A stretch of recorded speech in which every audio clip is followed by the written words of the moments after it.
Akala mo hindi mo na kayang kamuhian pa si Kiyostama, pero nakakahanap pa rin siya ng paraan para mas lalo siyang maging nakakainis. Bumaligtad na sa kanya ang partido niya.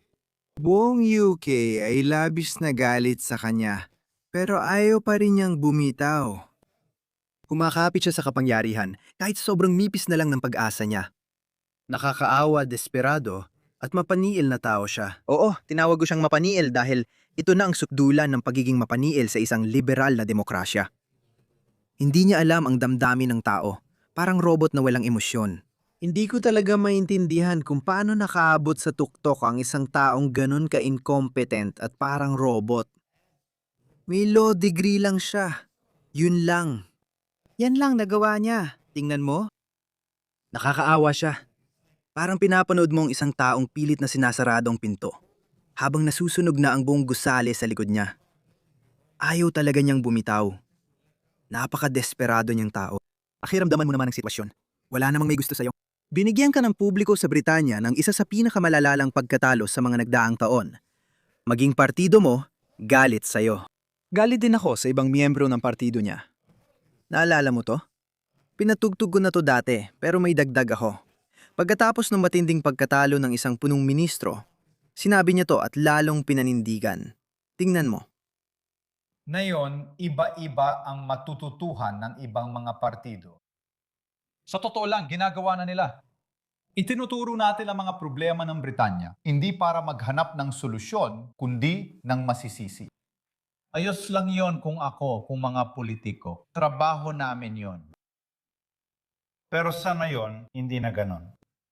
Ibang mga tao na rito sa bansang ito. At sa tingin ko, hindi yun makabriton. Hindi yan ang kagandahang asal at paggalang na ikinakilala sa atin. Pero nandito na ito. Kasama na natin ngayon ang politika. At makikikita mo ulit ito sa Sabado. Darating na ang Sabado na ito. Sa isang matsa na sadyang ginawa para harapin at takutin ang lungsod na ito at bansang ito na may iba't ibang mamamayan. Dahil dito, haharangin ng gobyernong Labour ang mga agitador ng dulong kanan na pumunta sa Britanya para sa kaganapan. Dahil hindi namin papayagan ang mga tao na pumunta sa UK para maghasik ng galit sa ating mga kalsada. Naipakita ko na ito dati. Sigurado akong napanood mo na ang video na ito. Ikaw si Harry Sultan. Tara na, alam na natin yan. Oo, nagawa na niya. Na-block niya ang maraming Amerikanong right-wing at konserbatibong boses. Si Eva Vladingerbrook, binanya si Avi Amini, na hindi naman talaga pupunta doon. At alam natin kung bakit, akala ko dahil may Muslim sa Home Office, si Shabana Mahmood. Siya ang gumagawa nito pero inamin niya. At napakaduwag ng lalaking ito. Tingnan mo ito. Sa Westminster, London, nagdadasal ang mga Muslim sa kalsada habang nanonood lang ang mga pulis. Kumakaway ang bandila ng Inglaterra. Ito raw ang tunay na multiculturalism. Palabas muna, tapos ganap na pag-agaw. Si Piers Morgan nga, tinawag pa niyang makulay. Hindi ko maintindihan ang problema ng mga American podcaster. Sandali lang. Hindi ko alam kung anong mali dito. Pupunta rin ako sa punto, pero kailangan ko munang ilatag ang konteksto ng video na ito. Naghihigpit na siya mga pare. Naghihigpit na siya. Hindi lang niya ipinagbawal ang mga internasyonal na bisita na dumalo sa rally, kundi tingnan mo itong live facial recognition na gagamitin. Live facial recognition. Kaya kung pupunta ka doon, gagamit sila ng AI, gagawa sila ng database, at gagamitin nila yon laban sa'yo balang araw. Hindi yan gagana. Huwag kang matakot dahil kahit gaano pa siya kadiktador, hindi rin siya magtatagal dito. At itong Labour Party ay mabubura sa electoral map sa susunod na halalan. At walang makakaliwang politiko ang makakaupo sa kapangyarihan sa mahabang panahon. Oo, ang mga Tories ang namuno ng 14, 15 taon, sila rin ay bumagsak. Nagalit ang mga tao. Ibinoto nila ang mga payaso na ito. At nakita nila na mas malala pa ito. Kaya nakikita ko na maraming bansa natin, maraming bansa sa kanluran, ay lumihis na papunta sa kanan. Hindi lang kanan, tama lang talaga. Tignan mo ito. Nakabantay ang mga armored sasakyan. Sarado ang pub sa Westminster. At 4,000 pulis ipapakalat. Ito ay purong pananakot. Hindi uubra ito. Tingnan mo pati si Dominic Tasinski, politiko ng EU, ipinagbawal nila. Ganito ang itsura ng komunismo.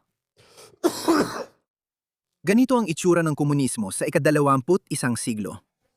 Katatanggi lang sa pagpasok ko sa UK para magsalita sa pinakamalaking makabansang pagtitipon sa Europa sa kanluraning mundo. Kakasuhan ko si Starmer. Hindi gobyerno, hindi home office, kundi si Starmer. Pag natalo ka sa susunod na eleksyon, komunista, magkita tayo sa korte.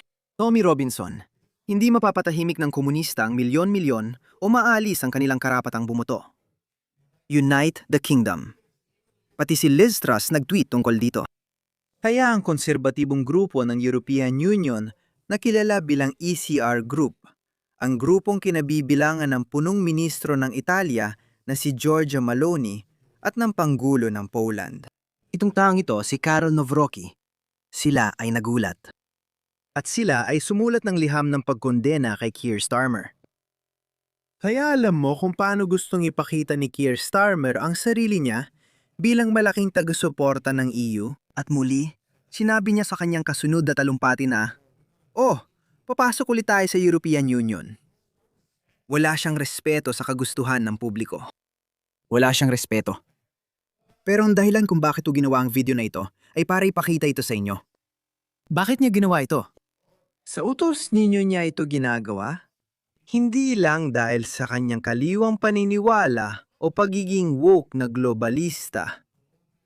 Kahit na maaring may bahagi yon. Hindi. May isa pang gumaganap dyan. Tingnan mo ito. Tingnan mo ito.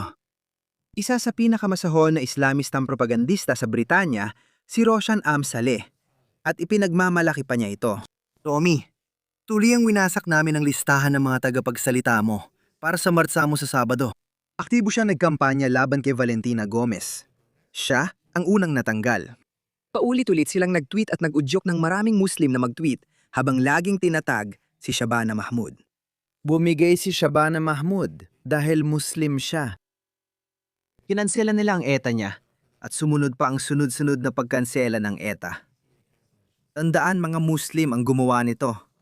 Tingnan mo ang tangang ito, nagyayabang pa. Tingnan mo itong talunan na payaso na ito. Tandaan ninyo mga Muslim, ang may kagagawan nito, lalo na ang 5 pillars na nagsimula ng lahat. Natutuwa ako rito. Kaya muntik ko na siyang ipahiya.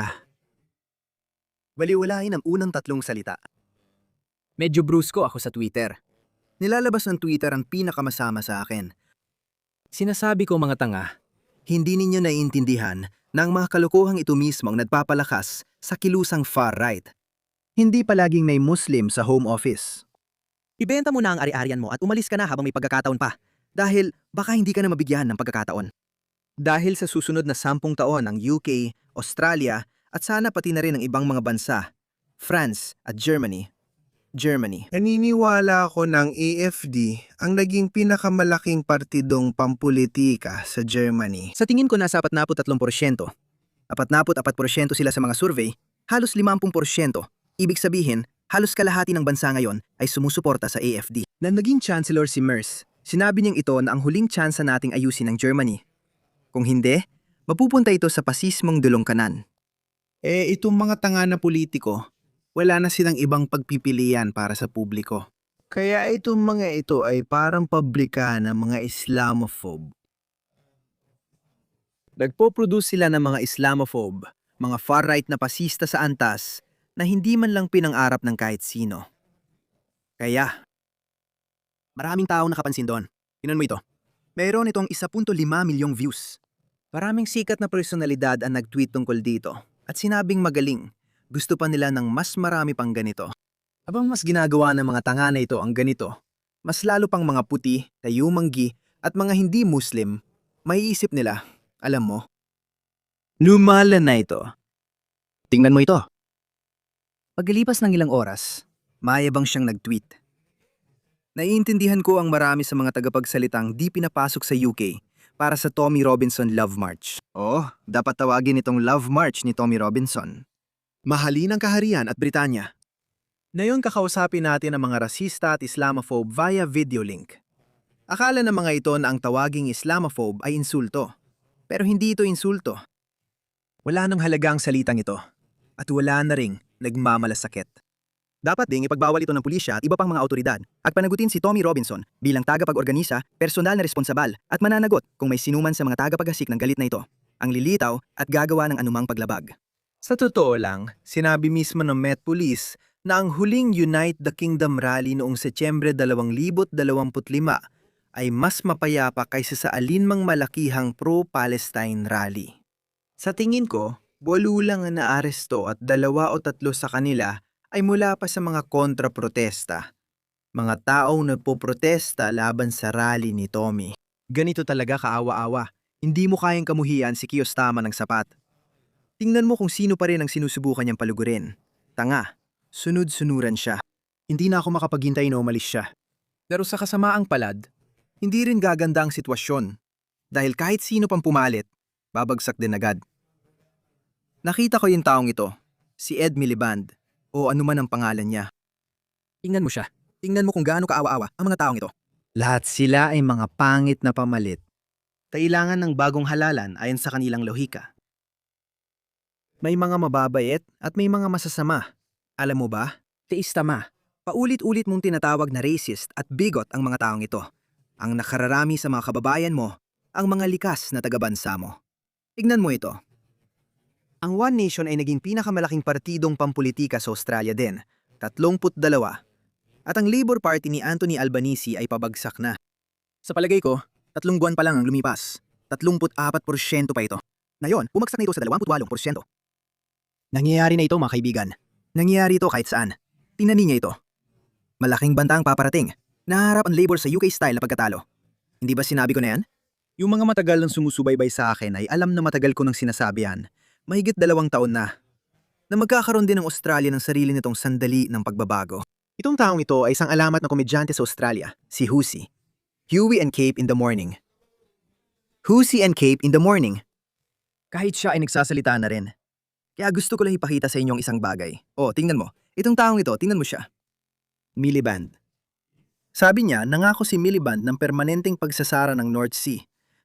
Kinamumuhihan nilang sarili nilang mga tao, mga pare. Bumibili pa rin kayo ng parehong langis mula sa Norway. Naglalabas pa rin kayo ng carbon dioxide sa atmosfera, pero hindi ninyo kinukuha ang sarili ninyong langis. Sana man lang tulungan ninyo ang ekonomiya ninyo. Walang nabawas sa emisyon ng karbon. Kaya sila ay mga sosyalistang komunista lang. Pare-pareho lang silang masama. Sobrang sama nila. At sinabi ko na noon nung bumuto ang mga tao para sa labor. Sabi ko, mali ito. Naiintindihan ko na galit tayo sa mga Tories. Pero mas malala pa ang mga ito. Ako lang ang sumusuporta kay Rishi Sunak. Pero basta, nag-enjoy lang. Baka kailangan ninyong tiisin ang mga taong ito ng 3 taon pa. Sa Australia, kailangan pa naming tiisin ang pinakamasamang punong ministro ng 2 taon. Ay ayokong isipin yan.